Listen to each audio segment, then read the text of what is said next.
Semalam, Wabinga Komeng kata MCA adalah parti yang paling teruk dalam kerajaan. Saya nak tanya kepada Wabinga, kenapa tiba-tiba nak meletik macam cacing kena simbah air panas? Saya keluarkan arahan kepada JKT, cari TikToker dan juga mereka yang sebar berita palsu. Kementerian akan membuat laporan kepada MC-MC di bawah Seksyen 233. Kaki tangan kementerian, kita akan buat laporan polis di bawah kanun keseksaan. Membuat laporan palsu adalah satu kesalahan jenayah. Wabinga, apa kaitan kes MyKios projek Gajah Putih ini dengan MCA nak porak-porandakan kerajaan pun menyertai Perikatan Nasional? You ingat MCA ni penghasut dan tak buat kerja rumah ke?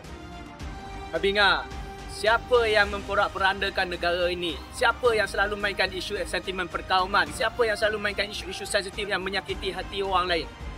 Ini bukan MCA. Parti yang paling teruk dan memporak-porandakan negara ini adalah kamu sendiri dan parti kamu sendiri. Apa salahnya MCA membawa suara rakyat dan membangkitkan isu yang melibatkan dana awam? Bukankah itu yang kamu katakan dahulunya? Kita mahukan ada accountability, credibility dan juga amanah. Dua persoalan di sini. Sekarang kami nak tanya, kenapa harga kios tersebut yang dianggarkan nilai sebanyak RM15,000 sahaja kini menjadi hampir RM35,000? Yang keduanya adalah bagaimana penempatan MyKios ini dapat memberi manfaat kepada penjaja ataupun peniaga kecil-kecilan ini. Kita nak tanya itu sahaja, bukan kita nak memfitnah.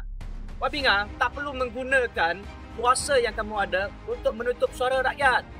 Hari ini kamu menjadi menteri, maka laksanakan tanggungjawab dan jawablah soalan-soalan yang diajukan daripada rakyat.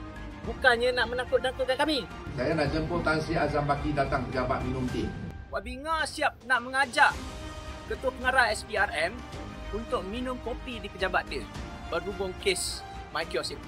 Ini melambangkan betapa angkuh dan sombongnya kamu. Ya? Kerana ini bukan tata cara dan tata kelola yang sepatutnya. Kamu nak menyalahgunakan dan menunjukkan bahawa kamu berkuasa dan kamu menguasai segala agensi-agensi berkaitan termasuk SPRM.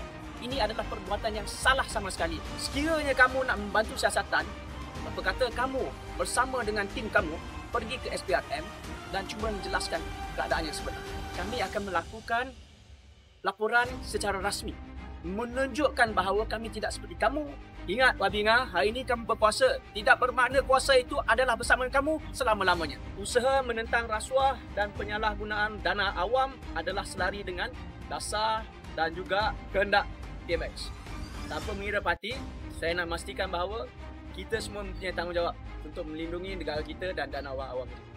Bagi saya, MCA sekali lagi menegaskan bahawa sekiranya berlakunya sebarang kecurangan, perbuatan rasuah tanpa mengira parti, kita mempunyai tanggungjawab untuk membetulkan. Sekiranya ada perbuatan yang salah daripada pemimpin MCA itu sendiri, saya juga akan membawa suara ini dan memastikan bahawa hukuman yang setimpalnya akan dikenakan kepada mereka yang menyalahgunakan dana wang awam.